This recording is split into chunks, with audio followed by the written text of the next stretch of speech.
Las dimensiones de Quetzalcóatl. Casi todas las culturas de la Tierra han representado al mediador divino con atributos del reptil y el ave. Ello se debe a que, en su combinación, estos animales describen a un ser que es capaz de volar al cielo de la conciencia manteniendo los pies sobre la tierra. Imágenes de serpientes emplumadas o aladas, más conocidas como dragones, aparecen con abundancia en el arte chino. El caduceo o cetro del dios griego Hermes se formaba por dos serpientes con alas. Los egipcios vieron en el sol a una serpiente volátil, responsable de las crecidas cíclicas del río Nilo que fecundaban los campos físicos y espirituales. Hasta hoy, los hindúes veneran a Sesha, la serpiente del tiempo sobre la cual cabalga Vishnu, el prototipo mesiánico. En el lenguaje alquímico, la serpiente emplumada representa al espíritu y la serpiente lisa al cuerpo. La Biblia describe a los serafines, del hebreo sarap, serpiente, como los agentes de la divinidad. El patriarca Moisés elevó la estatua a un serafín sobre el campamento israelita con la inscripción: todo el que la mire vivirá. Números 21:8. Los cristianos aceptan dicho simbolismo desde el momento en que Jesús les recomendó ser sutiles como serpientes y libres como aves, y se presentó a sí mismo diciendo: yo soy la serpiente que se alza sobre el desierto. Juan 3:14. Todos los pueblos de Indoamérica conocieron a Quetzalcóatl con diversos nombres. Las naciones del norte le llamaron Manitu, el gran espíritu. En Colombia y Centroamérica era el sabio Bochica, quien envió al profeta Chibcha para sostener la tierra. Los peruanos lo conocieron como Virococha, simiente del océano, representado en la Puerta del Sol de Tihuanaco, como un hombre sol que enarbola dos serpientes con cabezas de cóndor. Su representante humano fue Tonapa, el esclarecido. Los mayas le llamaron Cuculcán, serpiente emplumada, y lo esculpieron como un dragón con plumas que arroja fuego por la boca, síntesis del poder de los elementos. Los quichés lo conocieron como Gucumats, serpiente acuática voladora. La universalidad de los símbolos que aluden al Ser Supremo demuestra que existe una psicología común tras el impulso humano de adorar.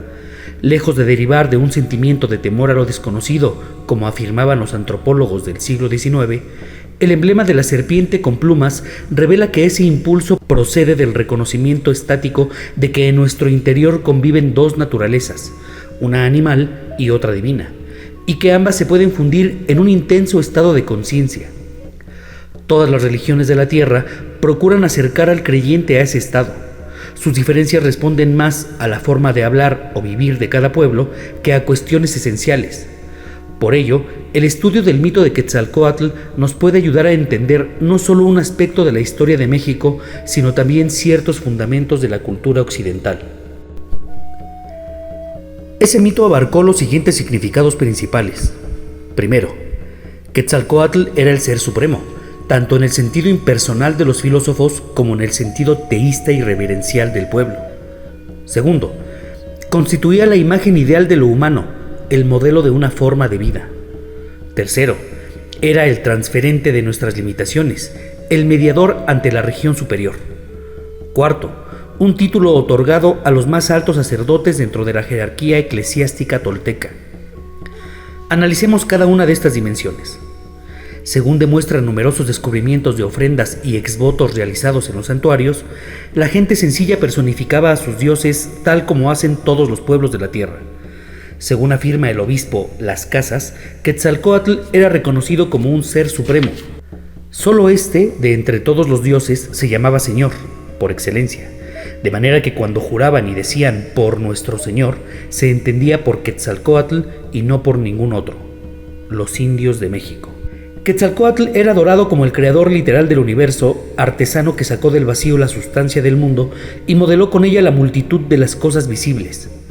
Era, por lo tanto, lo más parecido en Mesoamérica a nuestra occidental idea de Dios. No obstante, a riesgo de que se interprete como ateísmo, debo señalar que los dioses del panteón tolteca no eran personales. La mayoría de los nombres divinos representaban conceptos abstractos o fuerzas naturales desprovistas de sentimientos o individualidad. Es por ello que, si bien las lenguas de Anáhuac tenían abundantes términos para expresar ideas como divino, espiritual, sagrado, etc., carecían de un nombre específico para Dios, como constató con asombro un cronista. En los indios hay algún conocimiento de Dios.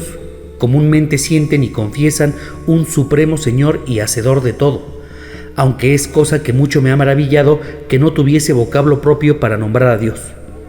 Joseph de Acosta, Historia Natural y Moral de las Indias, volumen 3. Para los sacerdotes y filósofos, Quetzalcóatl era el arquetipo de la humanidad. Por tal razón, con un sentido didáctico, el arte mezclaba sistemáticamente los atributos de la serpiente y el hombre.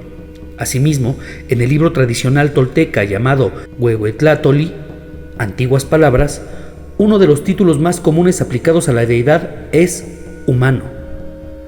Ahora que nos favorece el humano, el maravilloso ser divino, principio de toda existencia, perfecto en serenidad, aquel por quien vivimos, ¿acaso callaremos? Olmos Huehuetlátoli. Tal visión antropomórfica del mundo no fue disimulada como en otras religiones de la tierra, sino que se aceptó y elevó a la categoría de un principio, según vemos en las siguientes citas. La naturaleza humana nunca se perdió, pese a todas las veces que se perdió el mundo. Códice Telleriano. Pues les repugnaba que lo que nunca fue hombre ni estuvo revestido de carne obtuviese distinción divina. Hernández, Historia de las Indias. Para los toltecas, la condición humana era causa y la divinidad consecuencia. Entre ambas mediaba el trabajo interior por el desarrollo de la conciencia, sin el cual no había mérito posible. La chispa divina nacida en cada niño no era un estado final, sino una semilla que debía plantarse y cultivarse cuidadosamente para que diera fruto en la forma de un hombre verdadero. En consecuencia, estas creencias no solo asumían el cuerpo físico con sus poderes y limitaciones, sino que, de hecho, lo consideraban un vehículo imprescindible para la elevación de la conciencia. Lejos de constituir un elemento inútil que no hace más que molestar al espíritu, la materia le es necesaria, porque únicamente por la acción recíproca del uno sobre la otra, la liberación es conseguida. Pareciera que si la materia es salvada por el espíritu, éste a su vez tiene necesidad de ella para transformarse en energía consciente, sin la cual la creación dejaría de existir. Esa energía indispensable a la marcha del universo no puede surgir más que del hombre, porque solo él posee un centro susceptible de transformar el espíritu que estaría destinado a perderse en la materia. Salvándose él mismo, el hombre, del que Quetzalcóatl es arquetipo, salva entonces a la creación. Por eso es el redentor por excelencia. Sillón, Pensamiento y Religión en el México Antiguo. Sehorne, Pensamiento y Religión en el México Antiguo. La asunción de lo humano en el plan divino no implica que los toltecas limitaran lo divino a nuestra común escala de valores, sino que por el contrario atribuyeron a la carne una dimensión sublime, derivada de su capacidad para percibir que en esencia toda materia es energía. No había dualidad antagónica en esa visión, como afirma Sillón. Dios y hombre pertenecían a la misma realidad. El pensamiento náhuatl repite incansablemente la aventura del hombre que se convierte en sol. Esta comprobación perturba nuestros hábitos mentales porque al proclamar el origen humano de la divinidad, señala una religión en las antípodas, no solo del tan celebrado politeísmo de los primitivos, sino también de toda teología en la que Dios es de una esencia diferente de sus criaturas. El universo de Quetzalcóatl. Al pasar por el cauce de la humanidad, el concepto tolteca de lo divino incorporaba los atributos del dolor, el pecado y la muerte, que la cultura cristiana considera antitéticos de Dios. El razonamiento subyacente en esta doctrina era que así como la semilla tiene que pudrirse para producir fruto y el alma ha de pasar por el infierno antes de resucitar como estrella del alba, también los poderes de la serpiente emplumada debieron entregarse en ofrenda a los imperativos de la naturaleza para conseguir el milagro de la creación de un semejante, el ser humano. De hecho, el mito condicionaba la toma de conciencia de los dioses a dicha creación.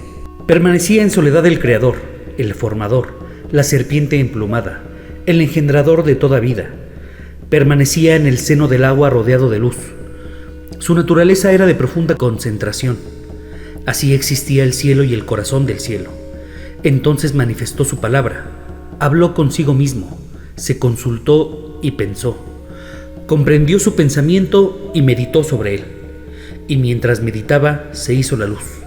Y con la luz se manifestó el hombre, pues se dijo: no habrá gloria ni grandeza en nuestra creación hasta que exista el ser humano, el hombre formado. Popol Vuh, capítulo 1:1.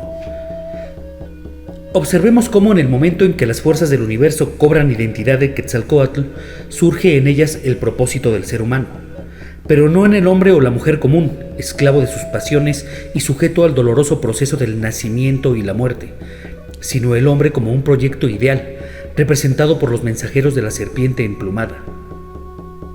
Este arquetípico es el Adán Kadmon de los cabalistas y el Sanat Kumar de los hindúes.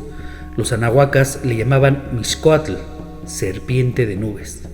Con esta interpretación, los sacerdotes toltecas transformaron el mito en una incitación al hacer dignificante, incluyendo de paso el esbozo de una escatología, es decir, la promesa de una redención. El uso de lo humano como metáfora y condición de lo divino echa por tierra la creencia popular de que los antiguos mexicanos fueron víctimas de un supersticioso terror por lo sobrenatural. A través de tal licencia religiosa, el concepto mismo de lo humano se fundió en el ideal de la teohuatia o divinización, a tal punto que los mortales involucrados en actividades sagradas fueron identificados no por su especie, sino por su función. Aún el rey llama a los sacerdotes dioses suyos, por la bondad y la pureza de sus vidas. Códice Florentino 6:21. Este ideal religioso tomó cuerpo en la ciudad de Teotihuacán, donde cristalizaron hace 2000 años los moldes de la toltequidad. El nombre de Teotihuacán se forma de Teo, divino, Hua, poseer, y Can, lugar. Significa el lugar donde la gente se diviniza. Tal divinización no consistía en adorar a las advocaciones de Quetzalcóatl, sino en algo más sutil, como afirma Sejong, Sejourne. Lejos de implicar groseras creencias politeístas, el término Teotihuacán evoca el concepto de la divinidad humana y señala que la ciudad de los dioses no era otra cosa que el sitio donde la serpiente aprendía milagrosamente a volar, es decir, donde el individuo alcanza la categoría de ser celeste por la elevación interior. Pensamiento y religión en el México antiguo. La teología tolteca se puede definir como liberación por merecimiento, pues concebía la respuesta del ser humano al proyecto civilizador de la serpiente emplumada en términos de Masehualisticayotl, merecimiento, entendido como un acto de correspondencia cuyo resultado era la paulatina emancipación de las ataduras impuestas por Mayahuel, embriagadora, la diosa de la embriaguez figurada de los sentidos. El camino para transformarse en un teogua, o sea, divinizado, era la imitación del modelo legado por los voceros divinos. Tal es la razón por la cual las biografías de diversos personajes de la historia mesoamericana repiten o intentan repetir el mito de Quetzalcóatl. La divinización era un objeto práctico, implicaba representar en la propia vida el misterio de la humillación y renacimiento de la serpiente emplumada, de modo que se desvaneciera todo sentimiento de distancia entre el devoto y la divinidad. El mito alegorizaba este ideal al afirmar que ciertas culebras, es decir, los iniciados en la sabiduría, lograban que les creciera una pluma en la cabeza, tras lo cual se convertían en quetzales. Quetzalcóatl en lengua mexicana quiere decir culebra que tiene una pluma en la cabeza. Afirman los indios que estas culebras en ciertos tiempos se convierten en pájaros o aves de plumas verdes. B. de las Casas, Los Indios de México y Nueva España. Dicho apéndice coronario aparece en otras tradiciones de la tierra. Los cristianos lo describen como una lengua de fuego que se posó en la cabeza de los apóstoles al recibir el Espíritu Santo. Los hindúes y budistas lo representan como un loto de 1000 pétalos. Los mayas también dibujaban una flor o bien un ojo en el centro de la coronilla. Los mexicas un cuchillo de pedernal y los olmecas un brote del maíz, o bien la marca del cuchillo. En todos los casos, el significado es el mismo, el renacimiento interior. El despliegue del brote de maíz como metáfora de la resurrección interior quedó descrito en el siguiente canto mexica, con alusiones rebosantes de un tecnicismo místico. Oh, mi Dios, tu agua donde piedras preciosas, al descender a mi canal, ha convertido al árbol en quetzal. La preciosa serpiente de fuego me abandonó, no perezca yo, tierno sea brote de maíz, tierno brote de maíz. Mi corazón es turquesa, vea el oro, nazca el vencedor. Corazón es turquesa, vea el oro, sea mi corazón reconfortado, madure el hombre, nazca el vencedor. Sahagún, himnos sacros, canto de nuestro Señor desollado. Oh mi Dios, tu agua, donde piedras preciosas al descender a mi canal ha convertido al árbol en quetzal. La preciosa serpiente de fuego me abandonó. No perezca yo, tierno brote de maíz. Mi corazón es turquesa, vea el oro, sea mi corazón reconfortado. Madure en mí el hombre, nazca el vencedor. Sahagún, himnos sacros, canto de nuestro Señor desollado. El Teogua o divinizado no era un dios, sino una mujer u hombre que, gracias a su arduo aprendizaje en los terrenos del espíritu, lograba convertirse en nahual. Un autor contemporáneo describe así dicha transformación. En su corazón y su simiente, cada hombre tiene su propio coatl, su serpiente, la energía de Tonatiuh, el poder del mismo sol, y en ella duerme su conciencia. El buscador aprende a volcar hacia adentro su serpiente y hiere al enemigo que lleva en sí. De ese modo, el héroe obtiene el gran secreto.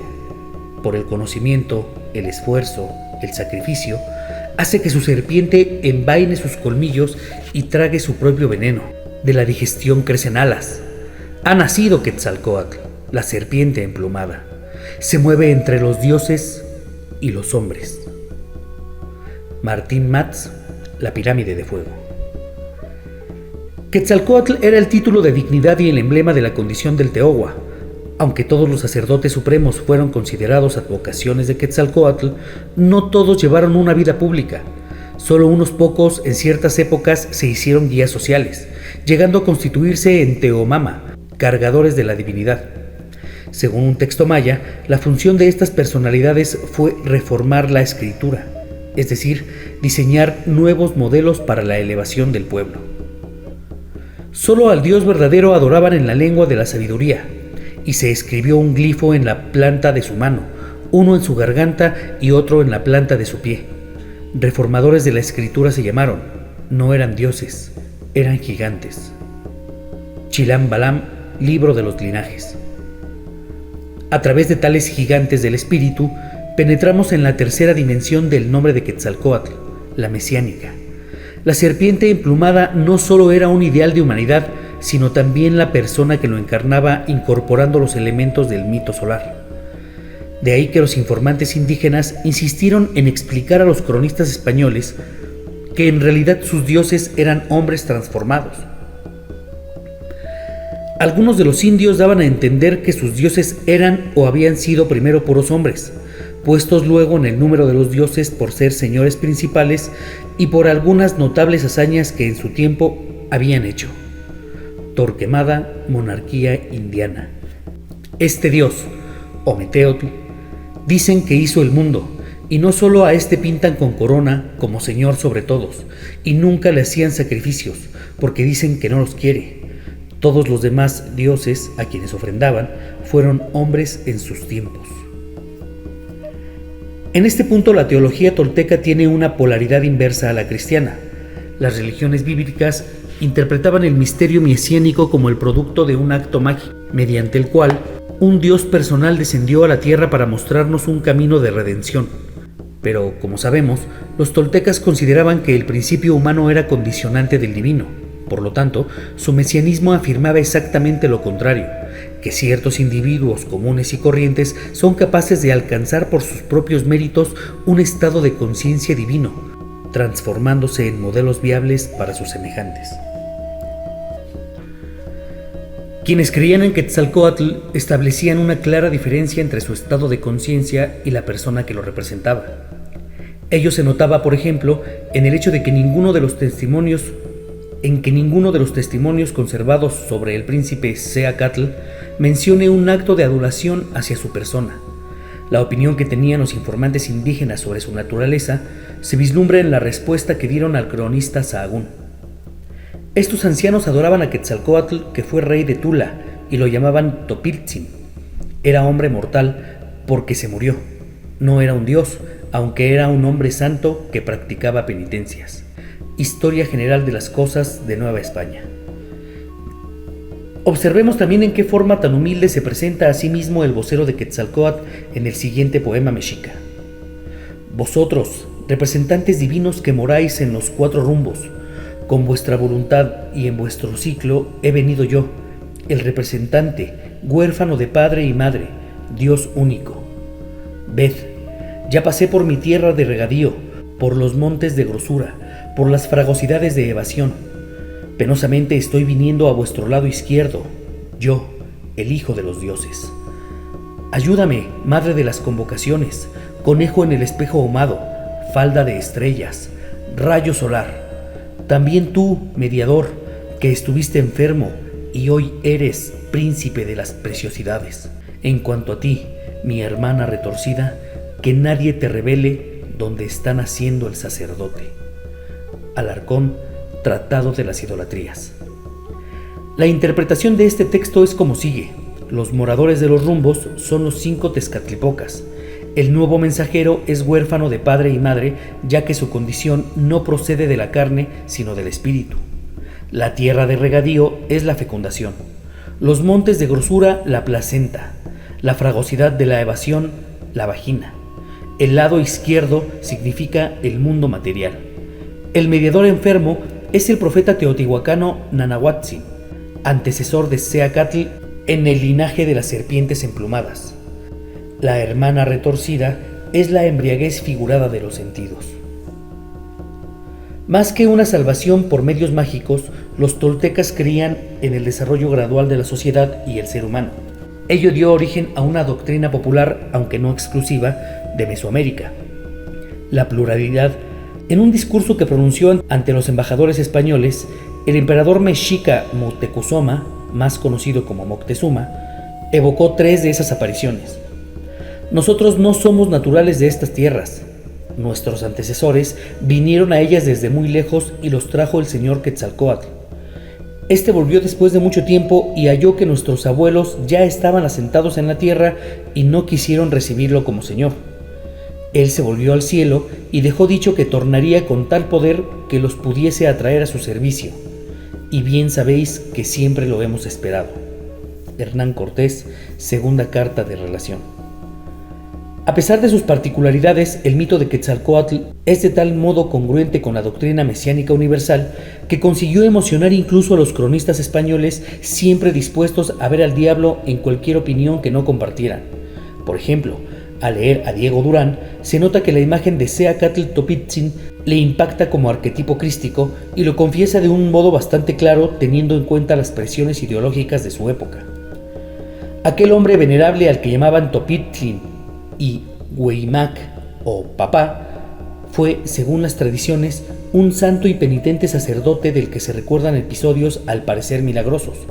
Podemos probablemente tener que este santo varón fue algún apóstol que Dios aportó en esta tierra. Historia de las Indias de Nueva España. Fray Jerónimo de Mendieta es aún más atrevido en sus conclusiones, enjuiciando de un modo velado la pluralidad de las manifestaciones mesiánicas. Los hechos grandes y maravillosos de Topiltzin son recordados entre los indios. Ellos recuerdan tantos milagros que no me atrevo a hacer ninguna declaración sobre eso. Sin embargo, la historia de su vida me ha impresionado grandemente y me ha conducido a creer que, puesto que los naturales son criaturas de Dios capaces de salvación, Él no puede haberlos dejado sin un profeta, y ese profeta fue Topiltzin. Historia eclesiástica indiana.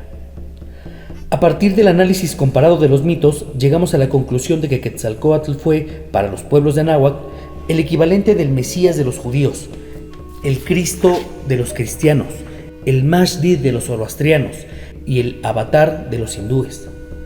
Mencionaré por último que Quetzalcóatl también tiene el título otorgado al máximo líder de la iglesia tolteca, equivalente al Papa de los católicos o al Dalai Lama de los budistas, según afirma un códice. Los sacerdotes atendían mucho a las cosas espirituales, reverenciaban e invocaban a Quetzalcóatl. El sacerdote supremo también se llamaba Quetzalcóatl. Códice florentino. Se cuenta que fue el propio Seacatl Topiltzin quien diseñó tal institución, al repartir en 4 partes el territorio de Anáhuac y nombrar sobre ellas a sus principales seguidores. A los 4 discípulos que Quetzalcóatl ordenó regresar a Cholula, los recibieron los de la ciudad por señores, dividiendo todo el señorío de ella en 4 principados: las Casas, los Indios de México y Nueva España. Este consejo tenía a su cargo la elección del sumo sacerdote Quetzalcóatl y de su contraparte femenina, la Cihuacóatl, mujer serpiente.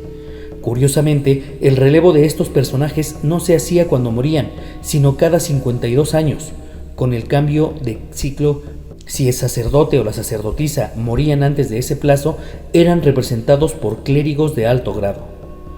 Reportaron los informantes indígenas que el grado de Quetzalcóatl podía ser alcanzado por cualquier persona siempre que llevara un estilo de vida ajustado a los cánones morales de aquella época. En la elección de los sacerdotes no miraban el linaje, sino los ejercicios, doctrina y buena vida, si vivían castamente, si guardaban todas las costumbres. Se elegía el que era virtuoso, humilde y pacífico, considerado y cuerdo, no liviano sino grave y riguroso, celoso de las costumbres, amoroso y misericordioso, compasivo y amigo de todos, devoto, temeroso de Dios. De estos sacerdotes, a los mejores elegían por sumos pontífices y les llamaban sucesores de Quetzalcóatl.